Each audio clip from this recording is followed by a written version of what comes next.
I want to tell you why I'm joining the edgiest communist party in America. What is skibbity my toilets? I want to come on here and talk to you about my weekend with the American Communists at the American Communist Party Rally National Convention 2025, the inauguration of the Central Committee, and the official promotion of the Executive Board in Politburo. It was so cool, honestly. Well, I do just want to give my thoughts, and I also want to paint my nails, because I've been wanting to paint my nails for a while, so I hope you'll forgive me for multitasking here, but it was the only way I could convince myself. I made sure it was red nail polish because I want to tell you why I'm joining the edgiest communist party in America. No, I want to tell you why I'm joining the edgiest American Communist Party. And you might be asking, what does it even mean? Why are they the American Communist Party? You could watch Haz's official video if you really wanted to hear like his scoop. I'm just gonna give you my version of it, because here's what I really see, right? People have an issue with modern leftism. This is something that we see reflected across multiple contexts, both my own from a long time of experience and really hating the theory cells. You know what I mean? The theory cell Marxists. You know, like one time, okay, if she watches this, I'm so sorry. I love you. I love you. Please don't get mad. But one time, a friend of mine was trying to explain dialectical materialism to me, right? When I was like an even babyer communist, and I'm talking like a couple years ago, right? Like this is the beginning of my journey understanding what any of this even means. And she's trying to explain dialectical materialism to me, and I shit you not, she brings up Russian names in the explanation of dialectical materialism. Like, I get it. You understand it in the context of, you know, Russia or China. I'm making a mess. It's like cat hair. I understand they like know all that stuff in the context of like Russia, right? But like for an American, that is so inaccessible. That does not make any sense at all. And like I love my friends. I love the idea of communism. I love the idea of everybody, you know, as an American, the idea of like communism is evil. Yeah, great, whatever. But also the idea of like communism in theory means everybody is taken care of, right? Like that. I like that idea. I like the idea of everybody being taken care of. And also, I get that people have issues with the practical applications of it, right? What does it actually mean to be a communist country? What does that look like in practice? But I like the theory of it, you know? Then, every time one of my communist friends would actually explain the theory of it, I was not accessible to it. And I think that's a big issue that a lot of people have understood with modern leftists, modern communists, right? That's why we've seen so many split-offs from CPUSA, for example, right? That's like the real communist party in America.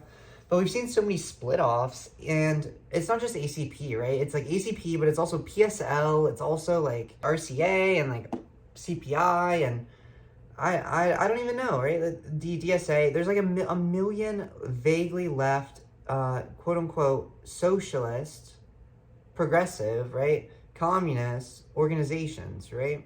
And I think if I had to understand what ACP is trying to do, their idea is basically saying like, if we actually want communism to happen, we need to make it happen, right? And like right now, everybody is just you know, bopping it, if you know what I mean. And like they're just existing in self-bopulatory circles, right? And like I kind of would agree with that, right? It feels like most leftists, most communists that I've met historically through my life are like, they come from upper class families or like middle upper class families. They like support the idea in theory. They're kind of like me, right? They like the ideas in theory, but it's been inaccessible, right? Or like they make it accessible through theory, because a lot of these people are like me, where we're just like wordy, brainy people, right? And like that's fine. We have to exist in the world too, right? I personally, most of the time, enjoy existing in the world too, like this.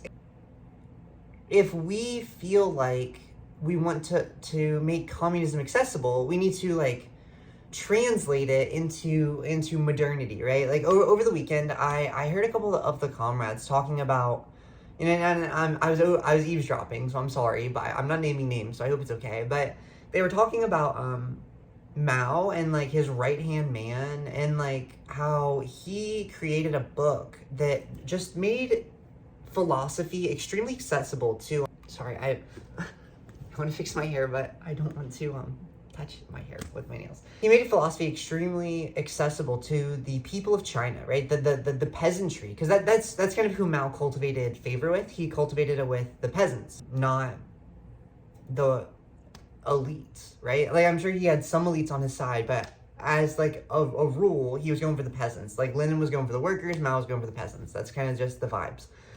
In America, maybe we should go for the people on the internet. Personally, that's my scale. That's what I'm thinking. A lot of these people at the Communist Party would disagree. They would say that's idealist. They might call me a Trotskyist for it. I'm just jesting. I'm just poking fun there. But I think what ACP is trying to do is create a communism that explains what it means to be practical, rather than gatekeeping it to elitism. If we kind of think of the idea of like, you're only going to understand something if you have the time or the background knowledge to learn it. So like, it is important to know these Russians, for example, that my friend was talking about when she was explaining dialectical materialism.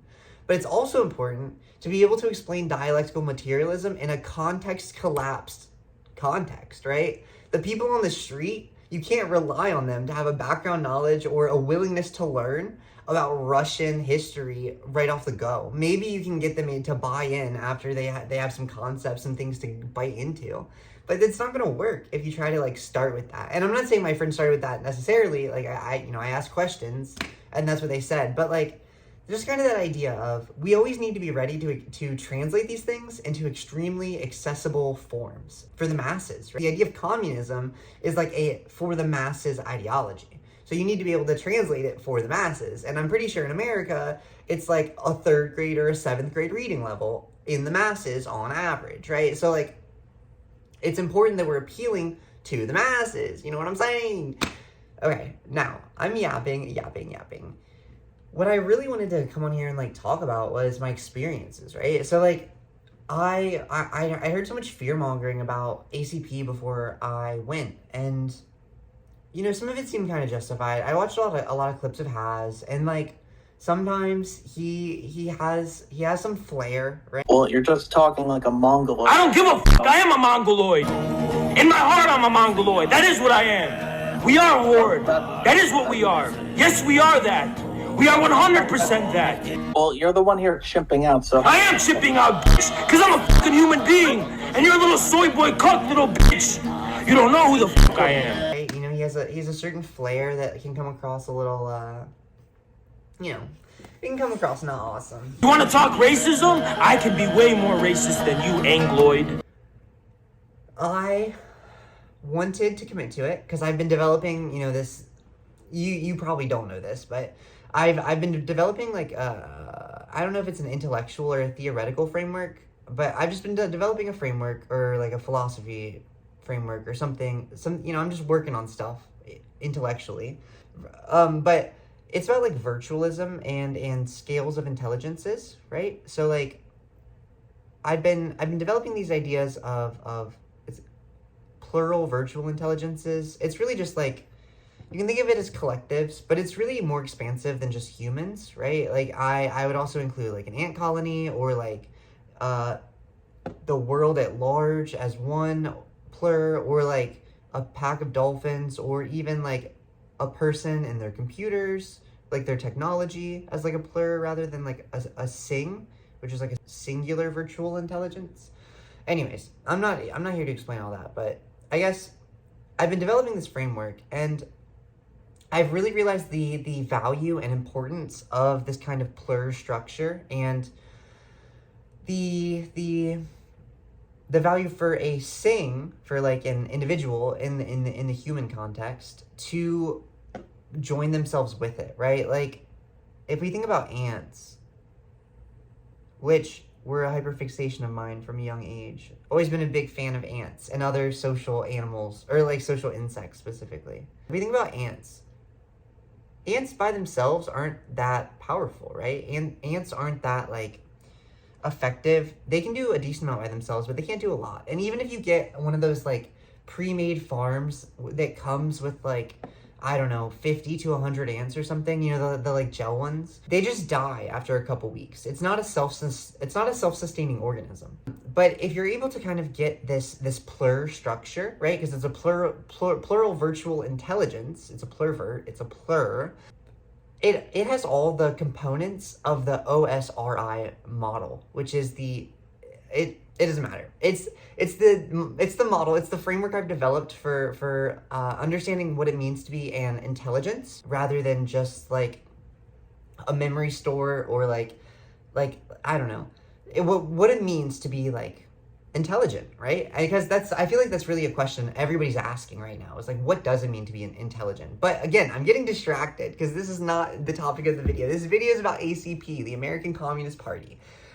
So I wanted to go see for myself what the deal was with this group. And I managed to join the group before the national convention. And I was invited because they wanted everybody there. They wanted all hands on deck. They said, this should be considered mandatory unless you can't go, right? Like, they're not going to, like, beat anybody or not promote anybody for it. But and, like, the leadership team wanted everybody here. So my leadership invited me along. The people local to me, we ended up sharing an Airbnb, right? Like they'd already had the housing. They had the space for me to just come up. So I just needed to get my transportation up there, which was nice. I had to pay like $15 to join ACP. That was the reserve cost. I think it's $15 a month unless you're a cadre, and then it's free.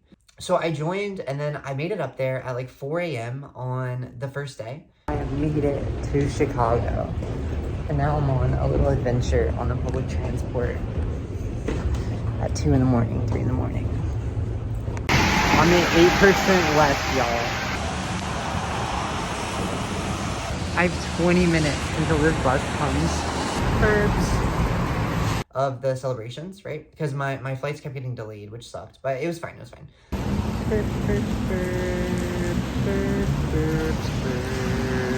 We made it to the walk. I make it up there at like 4 a.m. They did wait up for me, like two of them, right? Two of them that also got there late that night stayed awake for me to make sure that I got in safely and that the house was like locked up. It might have been their own anxieties, but you know, I'll take it. I felt looked after. I felt like my group had my back, and this is strangers. I had never met any of these people. I was barely in the group for like a week, and I was there, right? Or I guess I was in the group for like 2 or 3 weeks, and then I was just there, right? But I felt looked after. It was cool. But then that morning, like, I don't know, you know, people started filtering down. There were a bunch of people in the house. There were like, you know, a substantial number that were staying there. Wide variety of personalities and characters. I need to get water. Give me 1 second. So, where was I?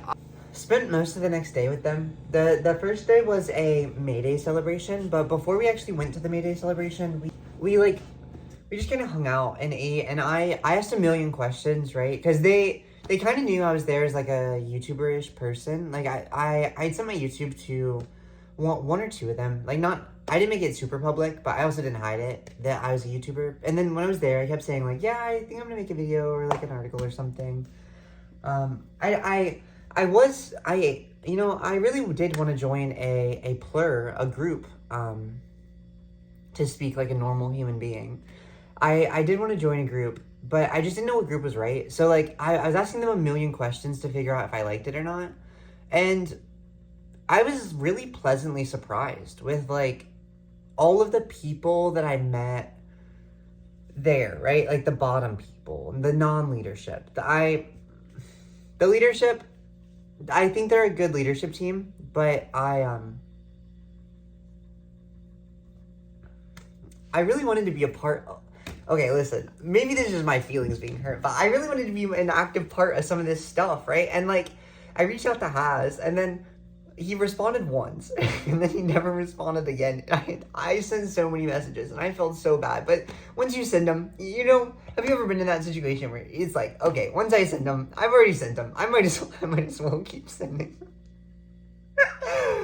Anyways, it's fine. But then I did reach out to him again because I wanted to talk to him after the celebration. I wanted to see if I could like get an interview with him or something. I don't know. I thought that would be really cool. And then he didn't answer. But it was fine. So I guess to go back into the story, the first day was a May Day celebration. So we went to Humboldt Park, I think it was, or I don't know if it was Humboldt Park. We went to some park or like place where we could walk around. There was like stairs. We took the pictures there, right? It's on the it's on the ACP social media. I'll just play like a 2-second clip of it here.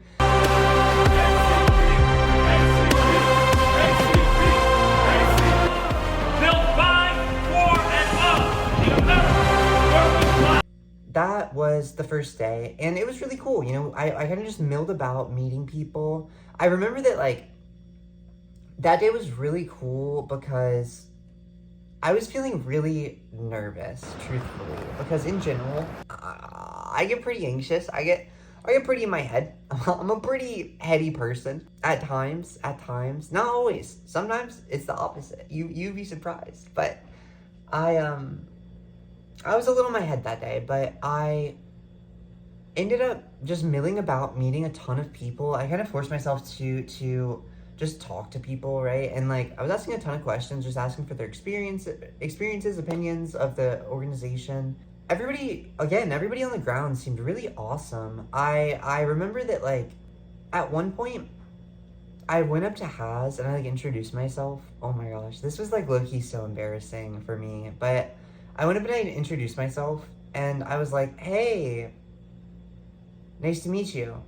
I sent you some messages about the InfoWars stuff, right? Because Haz is always sending these IGG messages where he's like, oh, it's the InfoWar. We got to think about the InfoWar. We got to do the InfoWar, blah, blah. So I messaged him, and I was like, hey, I want to join. I want to be a part of the InfoWar, right? Like, let me play. Tag me in, coach. And anyways, I didn't say all that. I was just like, yes, I reached out about these things. And he was like, oh, Kat, right? And I was like, oh, yes. Yeah, that was me. But it was also so awkward because Haz, like, he, like, grabbed my hand like that. I don't know. I went in for a real handshake. And, like, maybe he was trying to give me the lady shake. Maybe he was trying to give me the lady handshake where you, like, do that one, right? Where you, like, grab the side of their hand. And then they get to feel like a big man. You know, they get to feel like a big, strong man. But I don't think so, because I was going in for a real handshake. But he did that. So, I don't know. But this is not libel or slander, but, no, it was just awkward. And this whole time, I've been like, oh my gosh, he had such a weak handshake. But it just popped in my head that maybe he was just treating me like he would treat a woman. So, I don't know. It could have been a weirdness thing because of my previous experiences, or because of me being trans, right? You know, there is like the rhetoric that ACP is super transphobic. Personally, I did not get that experience, but what I will say is that after this whole awkward situation with Haz, this person who named like Sleeper Cell or whatever, that's her like public persona on Twitter, I think. So, or it's like Tanky Cell maybe, but she like came and she was like, let me go introduce you to all the women. She like pulled me away, and that was funny to me that like Haz was awkward. And then personally, I will admit I felt pretty awkward. I don't think there were any other trans women there. Well, actually, I think there might have been one other trans woman, but I think she might have been like an older trans woman earlier in her transition. If she was trans. Or it could have just been a dude with a statistically average female name. Either way, back to my experiences. I personally did not feel like they were transphobic. Like, here's what I'll say, right? So messy, but You can just peel it off in the shower after. They don't want you to know that is trick. It's so much easier than painting inside the lines. Especially if you have shaky hands like me. I'm biologically shaky. Call me ASAP. Assigned shaky and burn. Anyway, I would not say that they were transphobic, personally. I would say that, like, it was fine, right? Like, I don't know. Then again, I'm also, like, not what okay, here's what I'll say. I think ACP focuses on collective good. I think as more trans women are inside of the organization known as the ACP, they will protect trans women more. But at the moment, most of the collective, most of the plur that they're defending, or like, okay, composition-wise, it's mostly males. I will say that I would imagine some of them might want to be trans women, but I will say it was mostly males. Cis males, I'll clarify, for the sake of argumentation's sake. I do think there might have been a couple trans men. I think there might have been a couple trans men that I met. That was pretty, that could have been cool. That could have been cool. But it wasn't like it wasn't a thing, right? It wasn't like a trans thing.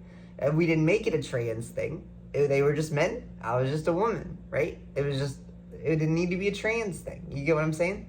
So it's like, are they transphobic? I don't know.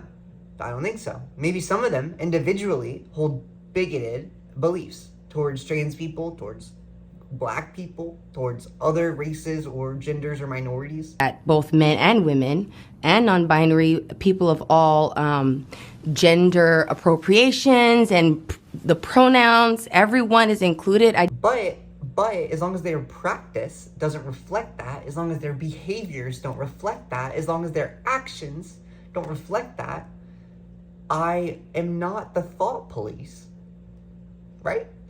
Am I gonna go wokeist and like correct somebody at something like this? Would I? If somebody misgendered me actively and harmfully? No, I would, okay, here's what I would do. In the event somebody was harassing me and actively being like an asshole, right?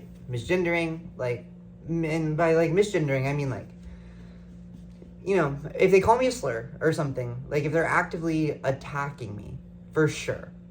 If they are calling me he, him, and then I ask them to stop, and then they just stop using a pronoun, that's fine. I don't care. If they kept using he, him, right? Maybe I would get irritated. I would approach it one more time, and then I would just walk away, and I would raise it to my chapter executive, because that is what I think the right thing to do is, right? I would raise it to my executive. I would say, I'm feeling harassed by XYZ from chapter XYZ. Can you help me address this? And I think I would then push to, I don't know what I would do after that. Personally, I don't know. I haven't been in that situation, and I hope I'm not. Personally, I hope nobody is. But if they are, I would hope that either there is some kind of leadership or committee or executive structure to help engage in interpersonal conflict, kind of like an ombudsman on like a college campus, right? Like a communist ombudsman. But I feel like the executives kind of function as that, right? Like perhaps what we need are the two executives, your executive and their executive, to join together and like address this. If an executive is harassing you though, I feel like that could be problematic. What do you do if an executive is harassing you? Maybe you just try to escalate it, right? You raise it to a different executive, or maybe you try to raise it to leadership, but maybe there aren't routes out of that. Anyways, I guess long story short, what I'm saying is like, I don't personally feel like they're transphobic. At the same time, I'm generally treated well everywhere, except for like the people that really want to harass me, right? I don't know. Like, I guess I'm saying, I don't know if my experience would be everybody's experience, but that is my experience. That like, I don't feel like they're transphobic. I feel like The people are nice enough. I feel like it wasn't like, I almost hesitate to say this because I don't even want it to give the wrong impression, but I definitely felt like normalized as like a person at the least, but as like a woman, right? I don't know. Like, I definitely felt like there were, and not that this is what it means to be a woman, right? But I'm just talking about like translating my experience from other dynamics, other environments that I'm in. There were still people that walked away engaging with me in a potentially flirtatious or romantic way, right? Or like dynamics where there is, just, I don't know, there's like, it's like an underlying tone, right? And it's not a bad thing. It's okay. Like, I don't see it differently. I guess I'm saying this to say, like, I'm saying this in support of the fact that this is not, I don't feel like this is a transphobic organization, right? Like, I feel like this is an organization that doesn't really care about identity so much as they care about collective practice and growth, right? That's really the impression I'm given from the people on the ground and the rhetoric that I hear from leadership, even if it's not always followed by all of them. I don't know. Like... Pause to read. There are some of the Polyber members that like start shit on Twitter sometimes. I don't know. It's also a baby organization, and they're going to work out their hiccups. And if there are poor leadership individuals, I would expect that like the leadership will remove them as appropriate, right? Like I don't know. I don't want to say like, I feel like it's important to kind of trust in the party, but I feel like as a collective, the people are pretty smart, right? And like they want to focus on the good things. And if we're able to kind of create this embodied collective that's a lot more varied, right? Like they will realize that there's a lot more people at stake in the buy-in than they currently realize, right? Like, I don't know if I ever got around to this, but the current demographics are mostly male. Like, there's some women, but like, there were not that many women here. Maybe 15%. Not very many. Maybe a little more. Maybe like 20 or 25. I don't know. Somewhere below 25 though, probably. Somewhere below 25 to 30.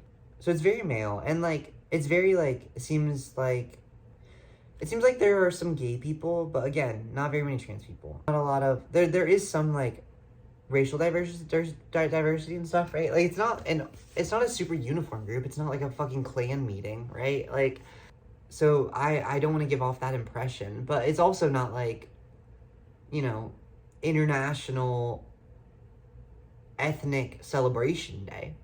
International Ethnic and Gender Identity Celebration Day. You know what I mean? But I don't think that's a bad thing. Like, I think the general idea is that you as an individual can still focus on your individual culture war BS if that's really what you want to do in your free time. But realistically, is that something that you want to do in your free time? Is that something that brings you satisfaction? Is that something that's bringing the world to a place that is better, right? Like, if we think of ourselves as individuals and we think of our ability as an individual, it's hard to change the world. It's hard to make an impact. How are we as one human being, as one person, going to actually change anything? How do we create an impact? How do we do anything if we're not Elon Musk or Jeff Bezos or some other like megala millionaire, right? Like the most of us can do are hope to get rich, to do something with our money. Or like hope to get a really good education, to get a really good job, to make a lot of money, or to make an impact, right? Like, or become a content creator and like reach a lot of people on the internet and like talk to millions of people, right? Like, these are kinds of some of the ways that we could make an impact as individuals. But that's the single ant, right? The single ant can do 10 times their body weight. But what can an ant colony do, right? Like, what can one ant colony do? They can make a whole environment underground. They can feed hundreds or thousands, if not millions of ants, like some of those super colonies that stretch like thousands of miles, right? Like, the ant colony at large is able to create such a bigger impact, right? The plur, because that's what it is. An ant colony is a plur. An ant is a sing, an ant colony is a plur. A human is a sing, A nation is a plur. The idea of like a communist is a plur, right? Has always says a communist is somebody dedicated to the collective action and the collective like identity or the collective movement, right? And Has isn't the only one that says this. He says this because of other communist thinkers like Lenin and Mao and all these other people, right? But like, he says this because he's trying to get people to think on this scale of plur. And even religions work the same way, right? Like, to be a Christian, the idea of identifying with other Christians is because that's that plur. It's that shared context. You all kind of vaguely agree on certain ideas and principles, and you all want to move in vaguely the same direction. If you're Muslim and somebody else is Muslim, you probably want to move in vaguely similar directions, right? Maybe you have different specifics. Maybe you have different, maybe you have different things that you like in your personal time. Maybe you like orange juice and your friend likes apple juice. But like, you both are dedicated to this idea of the betterment of the collective, of the plur. And like, I think one thing that separates most modern leftists from people that are in ACP is this idea of like individual versus plur, right? But maybe I'm wrong. Maybe that's inaccurate. Maybe there are 1.5 million progressive left communist groups doing that. But I don't feel like they are. I don't feel like they're looking at it like that. And what ACP says is like, we all need to build under the same umbrella. We all need to like be committed to action rather than just honking it in circles all by ourselves in our little circles. You know what I mean? Like, we should be focused on the betterment of all of us, and like the combination and like the dedication, and like, we should become identified again, right? We should feel strong as a collective, because we can't survive as individuals, as Singhs, when we're competing against people like Russia or China or Europe, right? Like, these are plurs, and we as Americans feel individualized. We feel alone. We feel separated, right? And we fight for the idea of a family because, us and our family. And families are like a building block of society, right? But the standard traditional nuclear family isn't the only way that you could build that block of society, right? And like, I guess what I'm saying is that like, sometimes we might need to look at a bigger collective than just the idea of like a small family, or even like, your workplace as you as the one worker. That might just not be realistic anymore. For the last 80, 90 years, we kind of have benefited from the fact that China, like most of Asia got gutted during World War II. Most of Europe got gutted during World War II. Like, the whole world was gutted, right? Now we're 3 generations later. Everybody's back. We're in a world where we don't control everybody. We don't have the only intelligent, not that the other people didn't have intelligent people, right? That's not what I'm saying at all. What I am saying is that like, everybody's growing back from all of the destruction.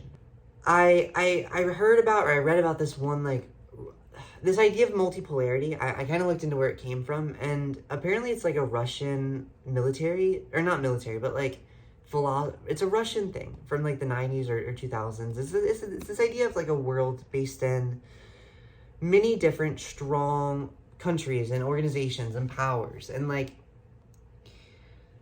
I think that historically, for most of Americans' lifetimes as individuals, we have been able to feel like strong individuals on top of the world, because everybody else's plur was suffering from being war-torn and ravaged.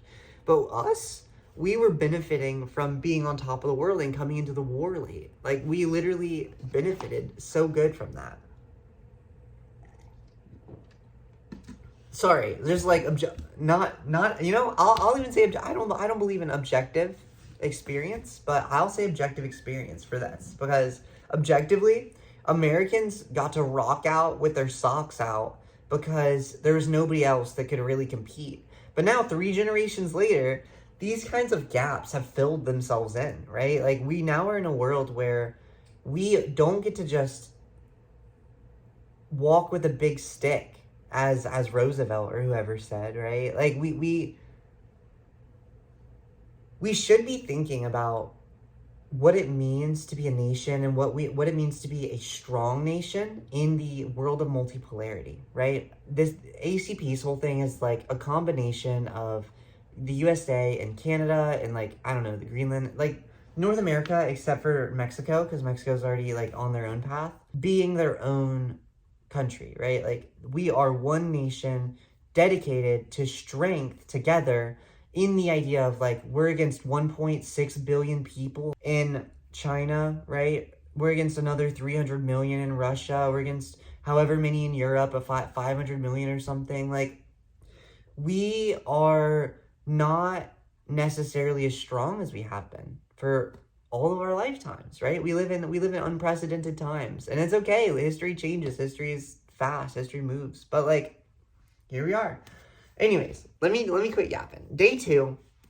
Anyways, sorry. Day 1 was fun. The parade was fun. When I was in the parade, I was talking to this soldier dude. I don't want to dox him, but like, he used to be a Canadian soldier, and he was just talking to me about his experiences. He was telling me about how Canadians don't really have like a sense of identity, right? They don't really have a sense of like what it means to be Canadian, or like they kind of do, but they don't really. Like he was also telling me that a lot of their soldiers, like Canadian military, they want Trump to like dominate them so that they can have a sense of purpose again, right? Like I don't know, like they feel directionless too. And I feel like that is like a big issue when we think of ourselves as sings in the world, right? If we think of ourselves as sings in a world of plurs, it really makes it hard to find meaning. Like how do you find meaning when you're really getting like stomped on by gods, right?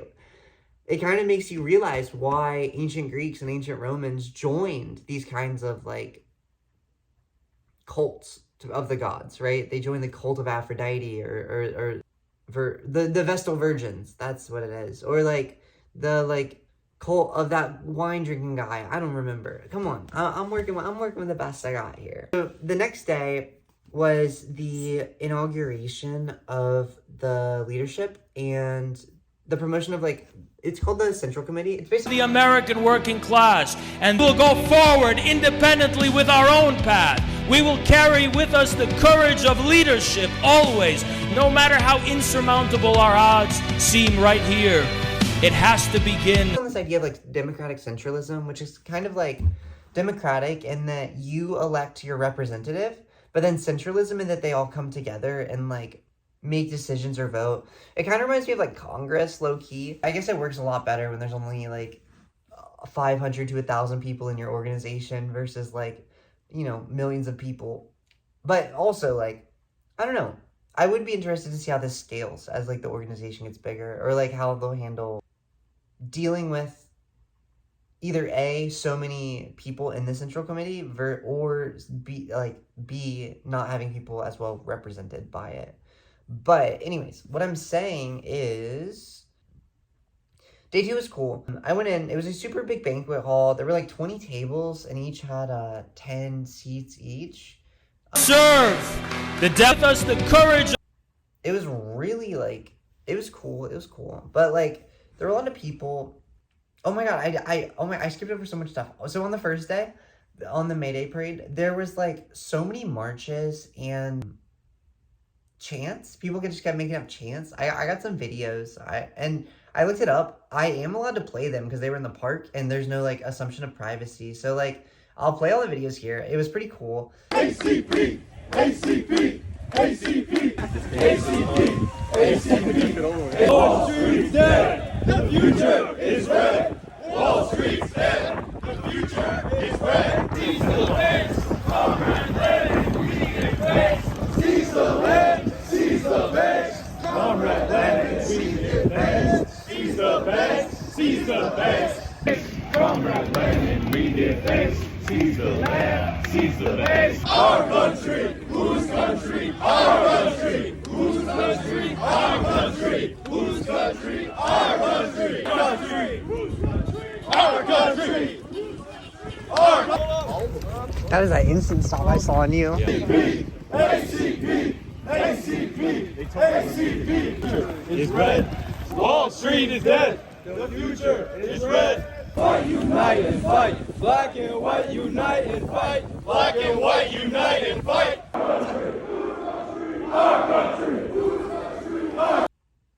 Yeah, I really enjoyed that. I don't know. I felt like a sense of energy in me, kind of like being with all these people, like working together with them, feeling like I was a part of a collective. You know, it felt really nice, doing all that. But we marched for a while. We got honked at, not like us individually, but us as a collective. We got honked at by like people that were driving by. That was cool. Somebody shouted like how they were in like the local labor union. It was really fun. I really enjoyed marching. We weren't really in step. You know, I don't know if you know this. I was in marching band when I was younger. We weren't really in step, so that was funny. The guy next to me was a soldier, like I said, and one time somebody called halt or like stop, and he like died. He like instantly like froze still, but everybody else did not freeze as fast. It was actually hilarious. It was one of the funniest things I've ever seen in my life. He looked like a trained dog, not in like an offensive way, just in like a like, you can tell that was ingrained into him. So that was hilarious. But what else? Okay, back to day 2. At the banquet hall, it was really cool. There were a lot of speeches. I wrote a lot of notes, so if you want to check it out, check my Substack. And I kind of have all my notes from the thing there. It was just a lot of speeches, but it was nice, you know. Some of them are really good speakers, and it was really nice to get to learn about all the different things that the party has going on. I felt like I had a ton of my own questions answered, right? Like, I feel like, sorry, I feel like I had a ton of my own questions answered, and I don't know. I'm really glad I went, because I never would have learned half the stuff that I did if I didn't go, because they don't post that kind of stuff on YouTube. And this is one thing that I do want to talk about. Let me just finish this. This was something that was kind of crazy. So I was sitting there. Okay, so after the first half, we took a lunch break, right? And then after the lunch break, we came back and we were doing a workshop where we were like, we were testing out the Central Committee. So We are the political power. We will never tell the bourgeois parties. We will never tell the ruling. we were all having a discussion, and then the Central Committee members were going to have a deliberation. Forward independently with our own path. We will carry with us the courage of leadership always, no matter how insurmountable our odds. And then the leadership was going to hear what they had to say, and then they were going to make a proposal. It's like a whole system, right? It's a whole thing. It's a whole process. And like, we're sitting there in a circle at my table doing this thing with everybody. And then I get a tap on my shoulder, and I hear like this deep voice. It'd be like, "You need to come with me." And I was like, "Okay." And then I look, and it's my chapter executive, right? So I'm like, okay. Am I in trouble? Is this like for a good thing? Is this for a bad thing? Like I'm not asking this, but I'm like thinking this in my head. I'm like, is this for something that I did good, or like is this for me to get to talk to Haz maybe? Because, you know, I'm like talking about the InfoWars stuff, and I'm just yappy as I am. I'm just yappy. And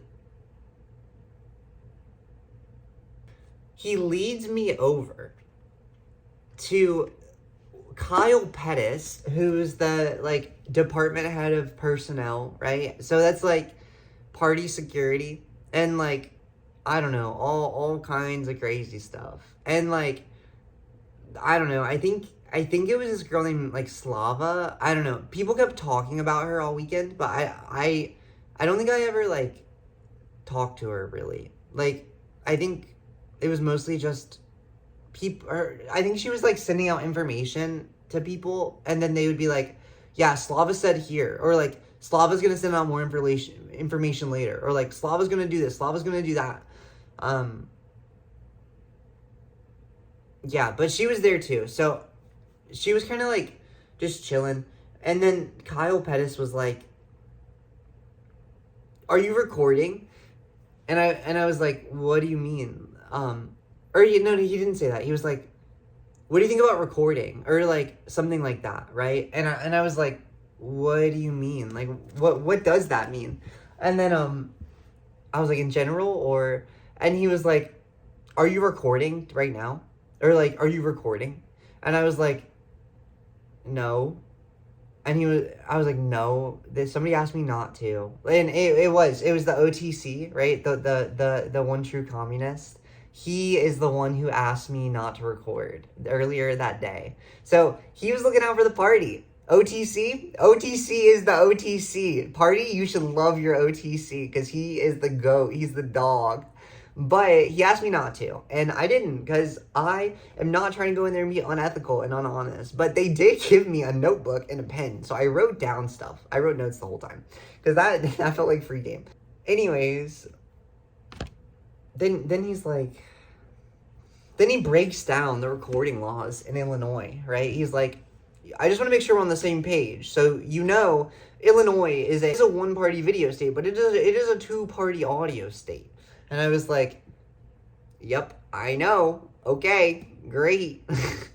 "I'm not recording." And he was like, "I just want to make sure we're on the same page." And I was like, "Yep, I was asked not to record. I'm not recording." And he was like, "Yep." But then he was like, "I just want to make sure we're on the same page." He was asking me about my recording yesterday, and I was like, "Yeah, no, I like, I'm not trying to get any, like, I'm not trying to dox anybody, right? Like, I was just recording during the march and like during the chants and during the speech. Like, I don't know. I'm a YouTuber. Like, I'm like a journalist. I just do my thing, right?" The most interesting part is like, it sounds like I wasn't even the only undercover journalist there, right? Like, I was undercover insofar that it's like I was wearing a press badge or something. But I met other people, and I'd be like, yeah, I'm making a video, or like, yeah, I'm working on a piece, blah, blah. And like, they'd be like, "Oh my God, me too." And there were like 2 or 3 of them, and I don't know if they got shut down. I don't know if they got questioned. They probably better at keeping their mouths shut though. So then, after that, they didn't hold me too long. It was probably like a 2 or 3 minute questioning, but I'll be honest, I was scared. I've never been questioned by party officials before. I have on like Discord servers, but I've never been questioned by a real life party official. No, this is so embarrassing, but when I was in kindergarten, or first grade, I think it was kindergarten, I smelled my friend's hair, and I said it smelled buttery or something, because it did. And my teacher got in trouble, and I was supposed to go to the principal and like not go to an ice cream party. And this is me just trauma dumping on my video, but that's what I get. This is internet therapy. This is the cost of you getting the ACP scoop. I didn't get to go to the ice cream party, except I did go to the ice cream party because I wiggled out. I didn't get questioned by party executives, even the president. I wiggled out of that. You know what else I wiggled out of? In 3rd grade or 2nd grade, I don't know. I did something in class that was actually, it was for the opposite reason. It was for a good reason. And my teacher was like, "You should go show that to the principal because that is like so cool. That is like a very unique way of doing it." And I also didn't get questioned by the party then. They don't have anything on me. They can't touch me. They can't touch me. The party can't touch me. But this party touched me. Both my heart and my ability to not be questioned. Oh my gosh. It touched my heart and my ability to not be questioned. And what can I say? That's all I can say. Anyways, so during the break, that's when I heard the guys that I was talking about earlier about the like Mal's best friend thing. But also I just like disappeared for a bit because it was super cold, and honestly I was feeling pretty overwhelmed after I got questioned. I was feeling pretty demotivated after I got questioned. I'm not gonna lie. I wasn't really sure what was going on at that point, or like how people were feeling about me, and I get in my head sometimes. So I kind of just wanted to be alone for a little. and like just reflect on my experiences. So I just walked away, and I sat in this little like Hispanic shop. It was really cute.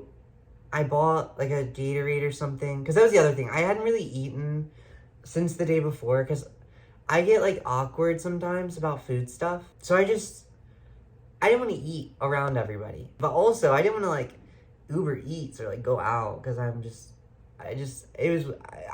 get weird. Okay, that's the point. That's the point blank. But so I don't eat a lot when I'm around other people that I don't really know, and I was just feeling kind of lightheaded and like anxious and really like overwhelmed. I just gotten questioned, like, oh, I guess maybe we did the workshop before. No. So I think we did the workshop after lunch, and then we got sent back out, or maybe we did the workshop before lunch. It doesn't really matter the specific timing, but regardless, I ended up sitting in like this little Mexican shop and like just listening to the owners like speak Spanish and like just chilling. I asked if I could sit on the chair, and they were like, yeah, feel free, just like sit. Because, I bought a Gatorade, and I was just like, can I sit here and just drink this for a little while? And they were like, yeah. So I just sat there, and I, like, journaled for a bit, and, like, I kind of processed, and I don't know. I remember at that point, I was feeling really demotivated and, like, overwhelmed, and I was like, I don't know if this party is for me. Like, I'm feeling a lot of opposition from the people inside of it. Then again, I did come in kind of confrontational. I come in with my own ideas. I come in with my own beliefs and like things that I think about the world and everything, right? And sometimes it feels like a little bit of the same thing as the theory sells. Like, it's not necessarily Russian stuff, but I will say if you're surrounded by 15 to 30 dedicated communists that know their communist shit, and you think similar things as them in different words as them, you will know that you think differently, and they will make sure that you know, and that's okay. I'm just saying, I was feeling a little overwhelmed at that point, but I stuck it out, and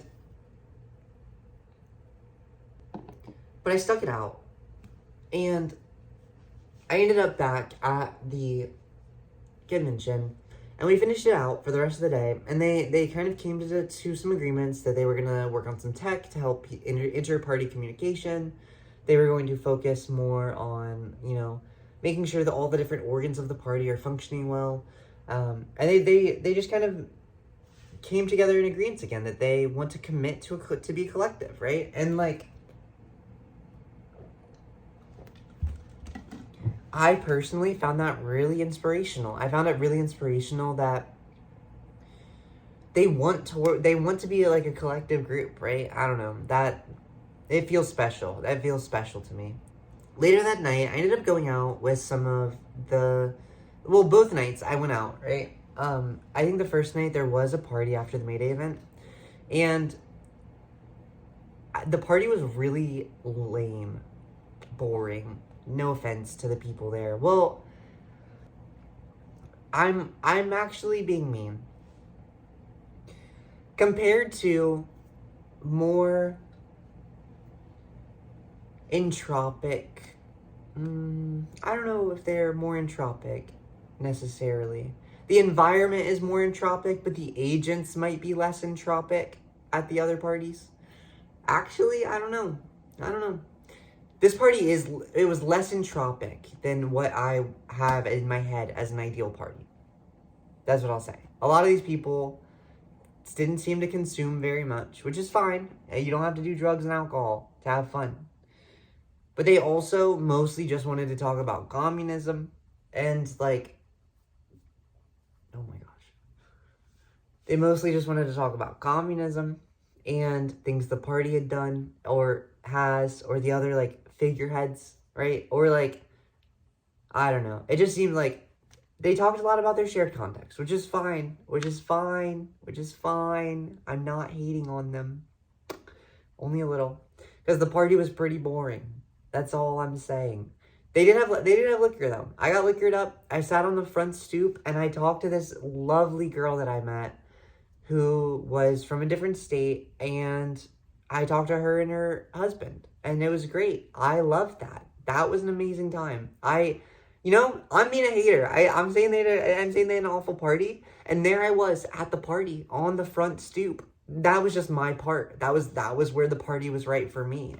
In the back with all the other communists was not the place for me, but on the front stoop with the other communists it was. And eventually the stoop did fill up as like people came up and like would sit with us, or like they were sitting on top of the like porch, right? Like they were vibing.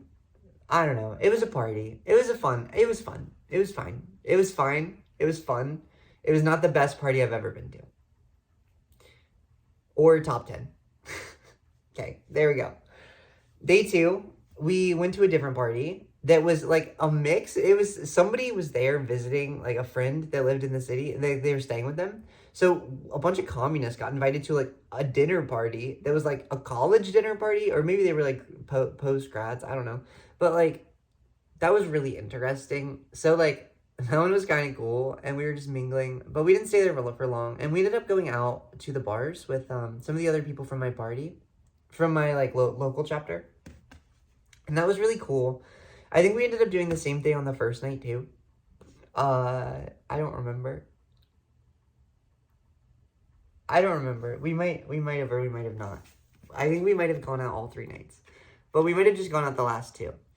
But anyways, we went out to the bar with them, and honestly, in my article, I went out with a guy that I kept calling my op, right? And like,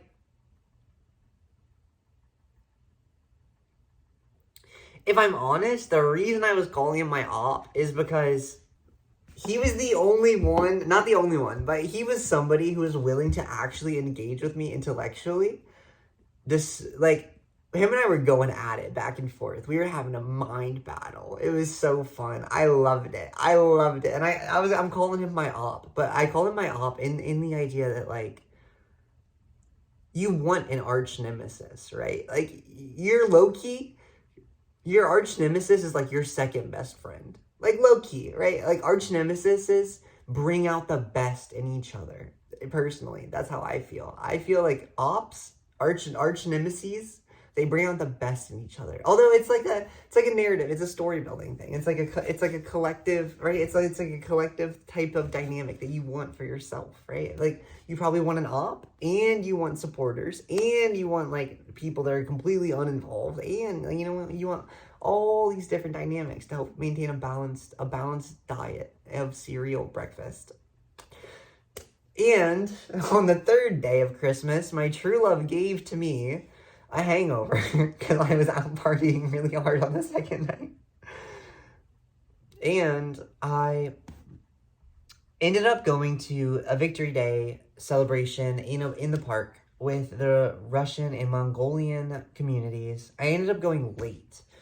I was about an hour or 2 late because of said hangover. I caught up to my group. It was all right. I should have been there on time. So I apparently there were speeches. I am honored to participate in the commemoration of the 80th anniversary of the Great Patriotic War here in my own country, alongside so many motivated by a sincere dedication to keep alive the sacred memory of the immortal heroism, sacrifice, and perseverance of the Soviet peoples against the scourge of Nazism. They have relentlessly sought to at every turn blaspheme, degrade, and slander the heroic Red Army.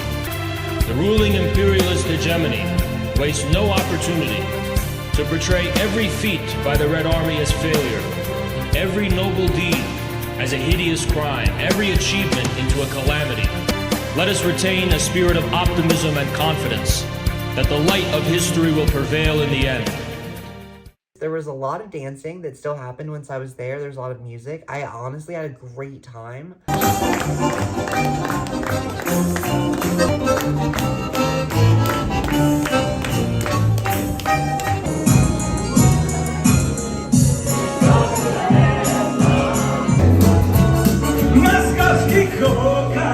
네가 힘을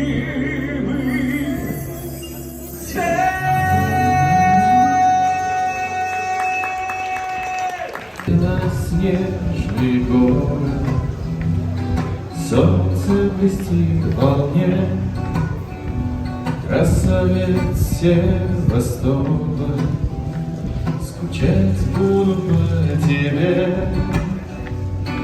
Юноши в тенях, тебе не честь отдаю.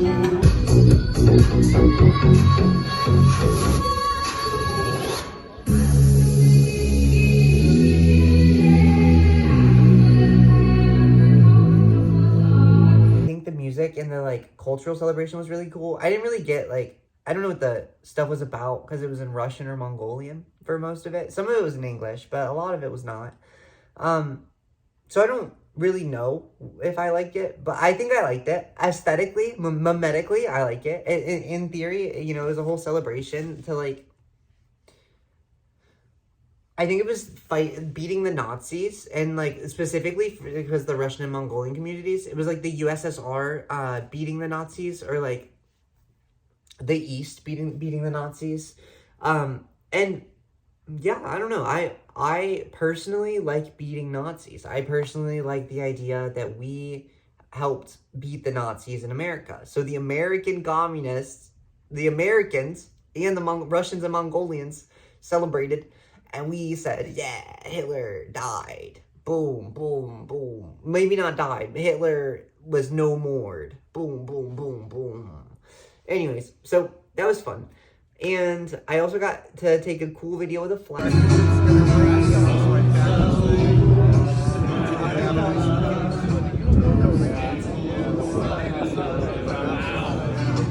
And I met, you know, we got to just mill around and talk to all the people that we had met over the past couple days. I really don't know what to say. I had a good time. I will say I was a little annoyed because the address they gave me for that, or like the address that everybody was using, it dropped us off on the other side of the park. So like, I was up here, or no, they were up here. There's a road that runs all the way down here. There's a river, there's like a lake right here. There's a road that runs over here.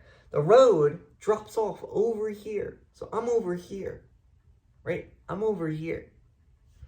I gotta walk all the way over here on all these trails.